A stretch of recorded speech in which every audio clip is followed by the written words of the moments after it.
Okay, so here's another variation of the idea where we're meeting one to one. So I'm blocking, I might be attacking, I might be offsetting his attack with just a reciprocal motion. It's same for the two. And very common. If my stick is already pointed up and he's throwing a one, I'm not going to drop it and throw a roof up. I'm going to intercept it directly. But the question then is, how do I return from that and actually get something done? How do I hit him? And he's going to come right back with his. So if I go through and I go like this, we're still matching up because it's about timing. So the way that I can steal a little moment and get another hit in is, again, to move my stick on a curve. So you can shorten the motion. You come off of this, boom, and I hit there. And then I'm also in position to come back and deflect. So on that curve, I can add not just a little, like another angle one off the curve. You can even do a redondo. So I could be here like this, boom, and then redondo, and then come back. And the same thing, or a similar thing, goes for the backhand. Is if I'm here, on the curve, I can hit him again. Usually I'll catch him on the arm or shoulder. It's sometimes difficult off of this. Once my stick has gone this far, to come back on the curve and somehow hit him on this side of his head. You know, be able to target the head. It's a challenge. It can happen, but it's not always possible. But I could go to an open redondo. We have a closed redondo off of a one. It's like this. Redondo. But I can do that on a curve again. Is boom on the curve to catch him here. But on the backhand return, it's here. I can do open redondo, which is more vertical. And this brings me to another point. Getting back to the first drill we did, roof block to one. If you have your stick going more horizontally, then that's an eccentric motion, which slows you down. Okay?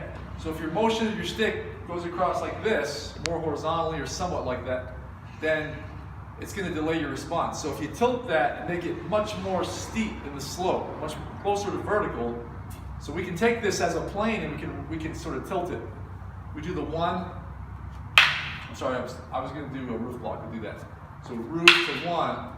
See, if we're doing a cross like this more, that's really delaying it. But if I make it steep, coming down and up, down and up, see, that keeps the stick, what we call in play. It keeps it in the center area where I can deflect or I can hit with it sooner.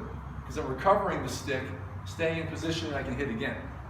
That, again, is a mark of an experienced stick fighter. When you start doing that, you understand position of your stick, and you don't ever want your stick to be out of position.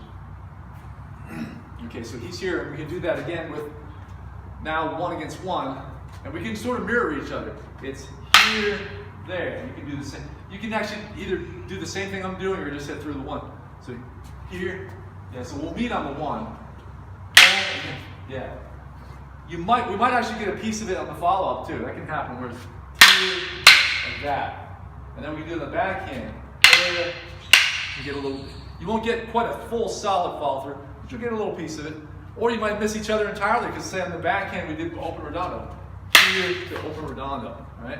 Because that's just a nice, quick, clean circle which recovers at the same position to hit again.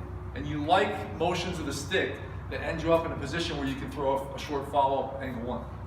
So again, two against two, open redondo. We can do it this way, which is all vertical.